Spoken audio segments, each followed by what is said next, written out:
It's a little cold in here. We're in the third week of a sermon series titled Spiritual, Not Religious, the subtitle being Why Meeting the Young Where They Are Will Connect Us to God Where We Are. And in the first week, we talked about where the young are, which is increasingly not in organized religion, not in the church.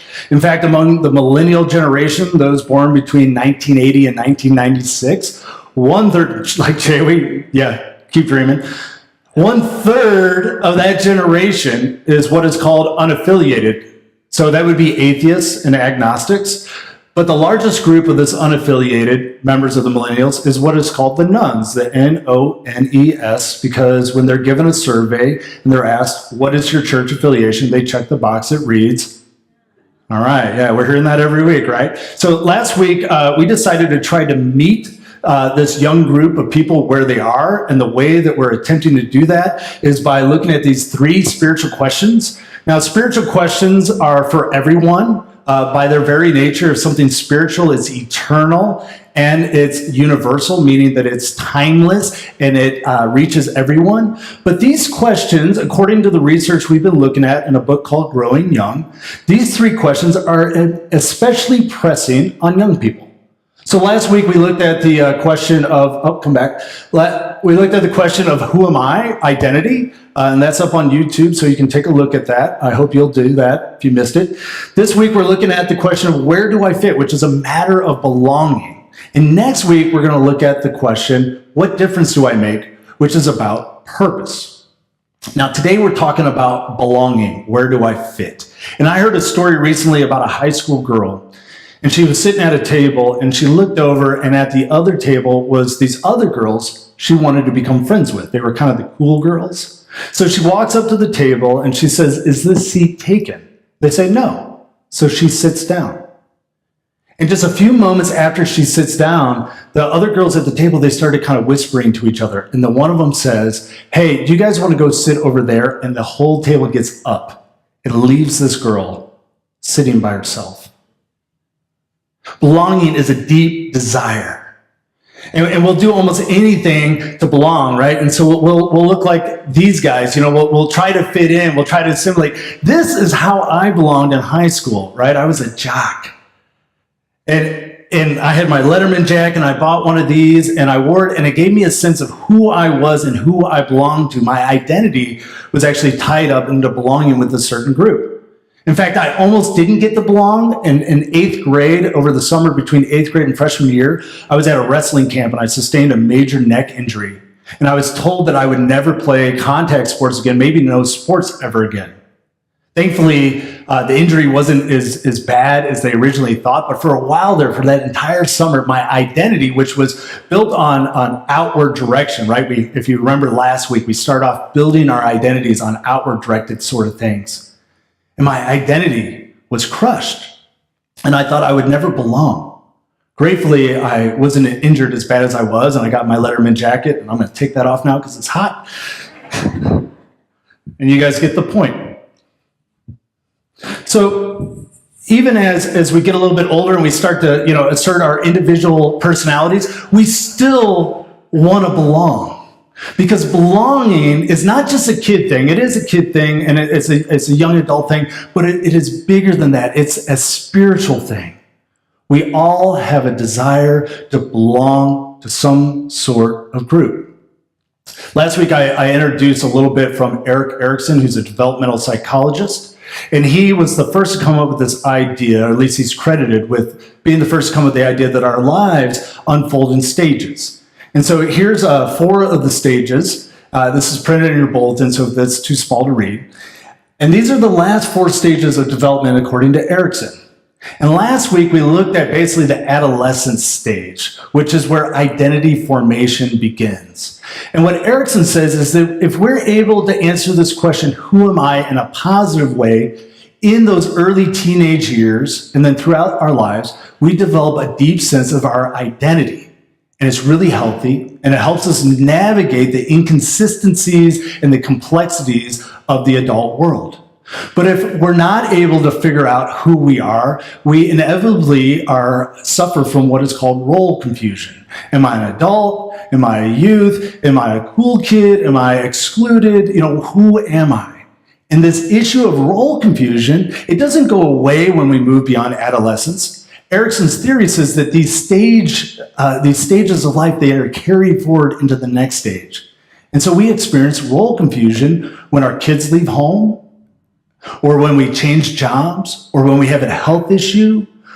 And there's this struggle, especially if our identity is based on an outward-directed formation. Last week, we talked about forming an inward-directed identity as a way to deal with that. This week, we're looking at this next question, which really comes full force in early adulthood. That's in your 20s and your 30s. And this is the question of, where do I fit in? And people who are able to cultivate a healthy sense of belonging, they experience this wonderful thing called intimacy. Intimacy. People know me, and they trust me, and they accept me. And I can be myself. There's intimacy, and I know them, and I don't think they're hiding anything, and I can trust them. There's a closeness. There's an intimacy. When we're able to solve this question of where do I fit in a positive way, we get this wonderful thing called intimacy. But when we are unable to answer the question in a positive way, when we're unable to figure out where we belong, where we fit in, we experience something that is quite devastating, which is isolation. Isolation is a spiritual issue. It has been an issue for every person in every era and every stage of life. But I do think that this press towards isolation is even more dramatic in this generation and in this period of time. Because we're able to leave our houses, drive in our cars, go to our workspaces, stare at a computer, come home, park into the garage and shut the door before we get out of the car so we don't have to talk to a neighbor, and then we go sit on our back porch that's fenced in. We're more isolated than ever before. And then there's the rise of social media, which has this interesting thing where it makes us more connected than ever before, but there's still a sense of isolation. Have you ever seen this? Next slide. You ever seen this before? Right? I mean, there's a way to be with people, but isolated from people. I want to read to you some stats that came out of the research from Growing Young. 92% of teenagers report going online at least once a day. 24% of teens confess going online almost constantly. A majority of teenagers, approximately 71%, use more than one social media platform to keep in touch with your friends. If you don't know what a social media platform is, talk to somebody who's a little younger than you. The median number of text messages a teenager sends and receives per day is 30. But that number increases to 50 text messages per day for 15 to 17-year-old girls. Kara Powell, who's doing this research, she goes on and she makes a statement that I think is important for us to hear. She says, it's tempting for older generations to greet young people riveted to their devices with 4 words: put that thing down. But a better and a growing young response is to understand why they hunger for digital connection. As technology scholar and researcher Dana Boyd suggests, fear is not the solution. Empathy is. We want to connect with younger people. We just need to go ahead and make a commitment not to respond with fear or with criticism to things that we don't understand or to the habits and behaviors of younger generations. As I pointed out last week, every generation has the tendency to look at the generations that are behind them, the younger generations, and say, kids these days. That happens in every generation. And so if we want to be a church that is welcoming, we have to move beyond that. We got to make a commitment. Powell goes on to say, young people use social media for one major reason: connection. Digital media offers young people desperate for community unprecedented access to their friends, family, and the rest of the world. And then she says a little bit later, they are socially overstimulated and relationally under-supported. One of the defining things of millennials and younger generations is that, yes, they are connected socially like never before. In fact, they're overstimulated socially.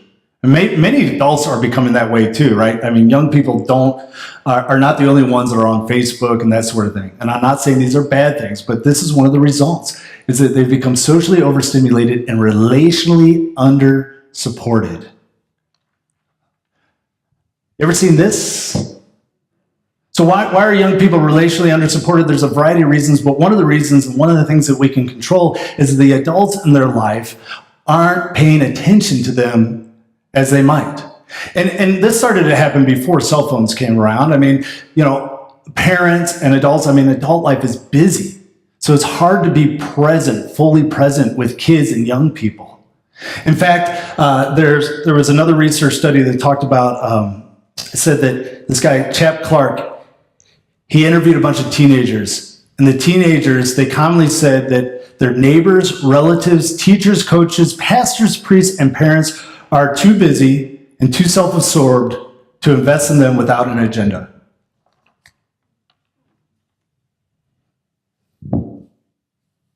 This is the common experience of a young person these days.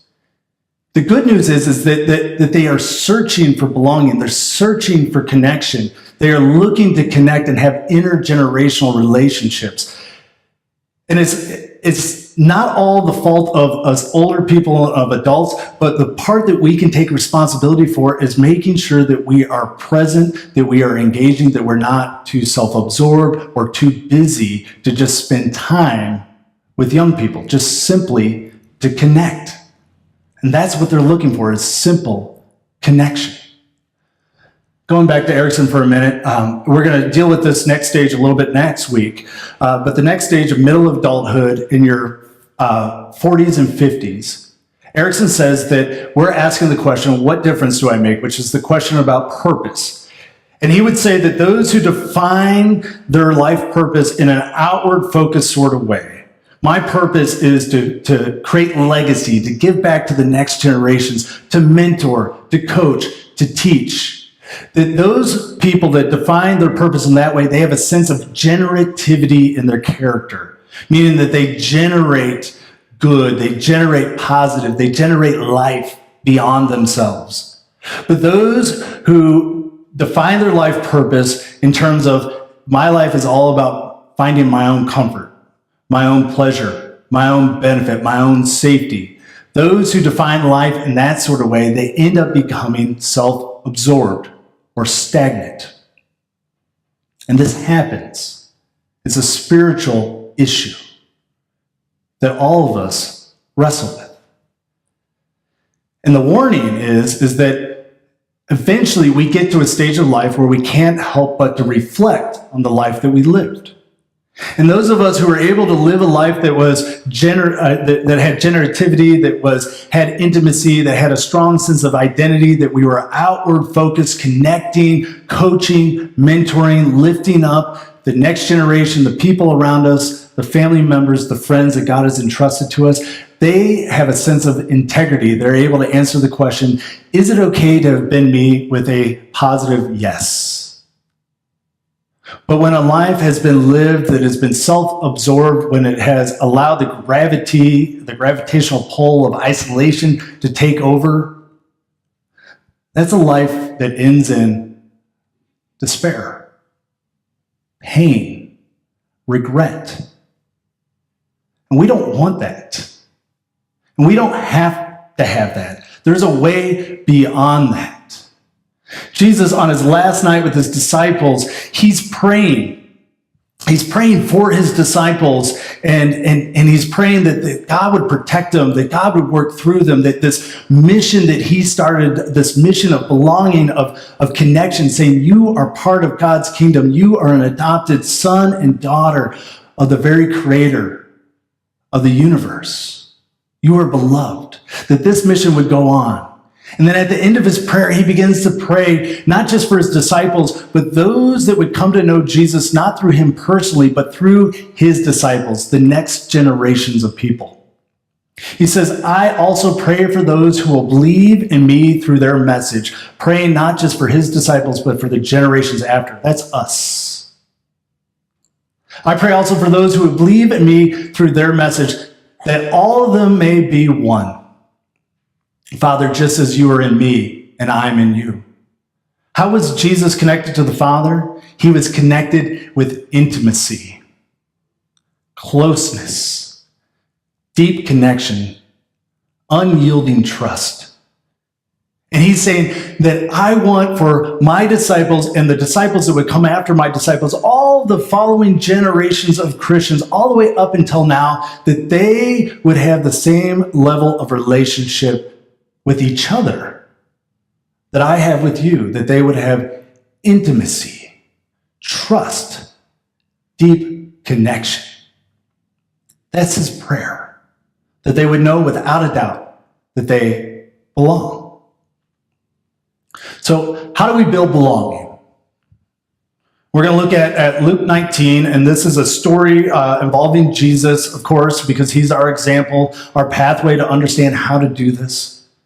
And in this story, we're going to come into a town of Jericho, which is a town outside of Jerusalem. It's a desert town, but there's an oasis, so a small town had popped up. And we're going to meet a man named Zacchaeus. And I think it's feasible that Jesus hears about Zacchaeus when he comes into town, because Zacchaeus, we'll find out, is a notorious sinner. So the story starts off this way. There was a man named Zacchaeus. Everybody say Zacchaeus. Man named Zacchaeus, and he was a chief tax collector. If you don't know, a tax collector in this time, this period of time, was somebody who was a local, so in this case, a Jewish person, and they were somebody who bought the rights to collect taxes from the Roman Empire. And the way they made money is they collected the amount of taxes that the Romans wanted, and then they collected taxes in addition to that. So the Romans want $100 of taxes, they collect $150, and they keep the $50. And so they preyed on the people. They preyed on their own people. And Zacchaeus, he was the chief tax collector, the chief person that was preying on the local populace, and he had become very rich. So he was really good at squeezing extra dollars out of you and you and you. And everybody hated him for this. They couldn't stand him. Luke goes on telling the story. It says, Zacchaeus, tried to get a look at Jesus, but he was too short to see over the crowd. Now, why would Zacchaeus care to get a look at Jesus? Well, Jesus' ministry had developed a reputation by this point, and one of the pieces of Jesus' reputation was that he was constantly reaching out to the people on the outside of community, those who didn't belong. He reached out to the lepers. He reached out to the sick. He reached out to the woman at the well, Samaritans, everybody who was excluded from belonging in the community. In fact, he actually had a tax collector as part of his 12, Matthew. And you better believe that word had gotten out about that, because that was extraordinary. That was remarkable. That was controversial. And so Zacchaeus, who had gotten rich by taking advantage of the community, had been excluded from that community. He lived in the community, but he didn't belong in that community. And he had heard that this Jesus had helped people belong again. Because it's painful not to belong. We have a spiritual need to belong. And so he was too short to see over the crowd, and he couldn't ask people to move out of the way because they hated him. So what does he do? He runs ahead and he climbs a sycamore fig tree. Now, anybody over the age of, let's say, 40, when's the last time you climbed a tree? Right? I mean, think about this. And this is a wealthy man. So this is a humiliating thing to do, but this tells you how bad Zacchaeus wanted to figure out a solution to his problem, his isolation. Money's great and everything, but it often leaves people isolated. So Jesus comes along and says, Zacchaeus, quick, come down. I must be a guest in your home. Now, I want us to pay attention to what Jesus does here. Jesus responds to the initiative that Zacchaeus takes. Zacchaeus takes the first initiative. He runs ahead, he climbs the tree, he wants to see Jesus. And then Jesus sees that and he invites himself over to Zacchaeus' house. He extends an invitation so that he can invest in a relationship with Zacchaeus. And Zacchaeus He quickly climbs down and he took Jesus to his house with great excitement and joy. The very thing that he was looking for, that he took initiative for, he's getting. There was the invitation for investment. But the people were displeased because, friends, there's always people that are displeased. He has gone to be the guest of a notorious sinner, they grumbled. He doesn't deserve this. Well, grace is not about people deserving it.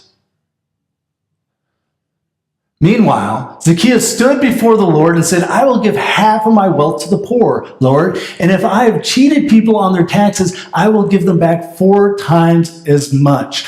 Jesus' invitation and his investment in the person of Zacchaeus changes Zacchaeus' heart. And now Zacchaeus is ready and willing to go above and beyond to do the work, to belong in the community, to repair relationship.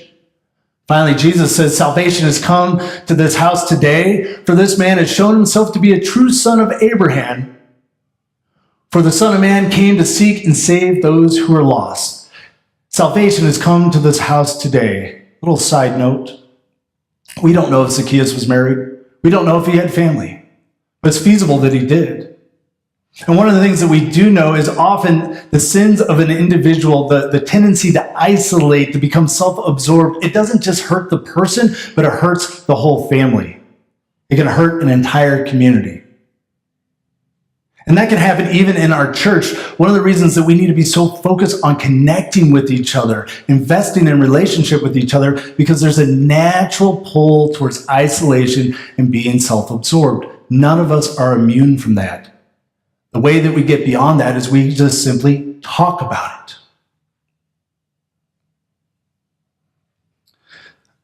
Our first value, the 3 values that our leadership has talked about, is set forth and presented to you, that we think that will really help us build a community of belonging, is this idea of intentional relationship. God creates transformation through investment and invitation. That when we are intentional about forming relationships with one another, that when we make invitations to one another to say, let's go out to lunch, or, hey, I'd like to get to know you better, whatever the invitation might be, we have a chance to make an investment in relationship, and that is how things begin to transform. It's simple. It really is. It's not complex in theory. It's just the application of it. And it creates a community that becomes transformative. Now, if you come here on Sundays and the messages and the music and the community is positive, it gets you recharged, maybe there's something practical that helps you at work or in your relationships, I celebrate that. I hope that as an individual, that what we're doing is adding value to your life and helping you experience some personal growth, transformation. But I got to tell you, it is bigger than just us as individuals. On Wednesday, I'm in the office, and a van comes screeching into the parking lot. And these 2 teenagers get out, and there's 2 other teenagers on our parking lot.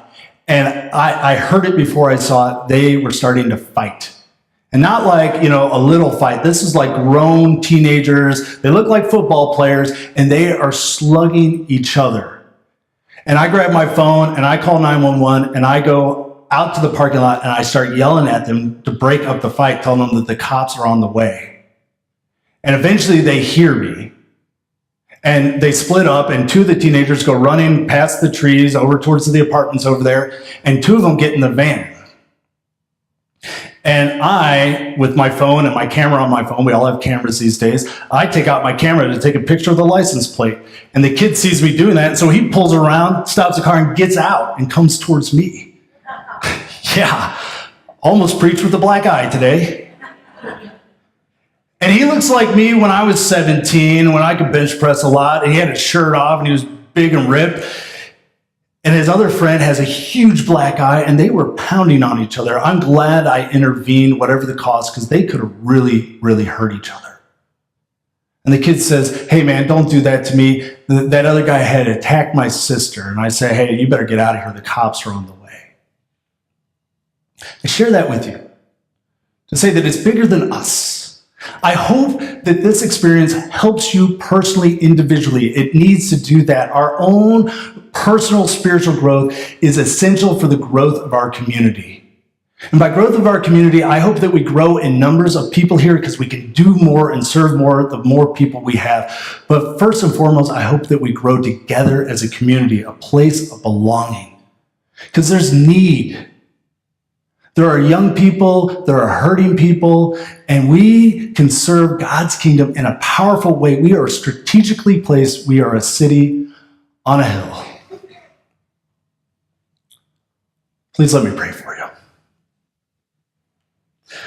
Gracious Lord, I ask that this message would be received, that we would all take initiative to be intentional about relationship, that we would be a place where there's constant invitation, there's constant investment in relationship with one another with no agenda, just knowing that as we meet with one another, learn about one another, learn to love each other, that we are doing the kingdom work, building a place where people can belong, where they can know that they are loved, where they can know that they can be healed.